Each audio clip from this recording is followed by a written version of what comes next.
Welcome to Part 10. This is the final lesson of our English for Beginners course. I am so proud of you. You started at Part 1 and you made it all the way to Part 10. That is incredible.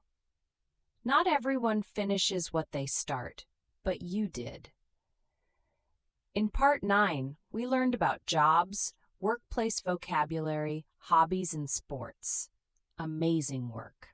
In this final lesson, we will learn how to talk about feelings and emotions, how to express your opinion in English, how to agree and disagree politely, and how to talk about preferences. And at the end, we will do a full recap of the entire series, all 10 parts. Let's make this final lesson amazing. Let's go!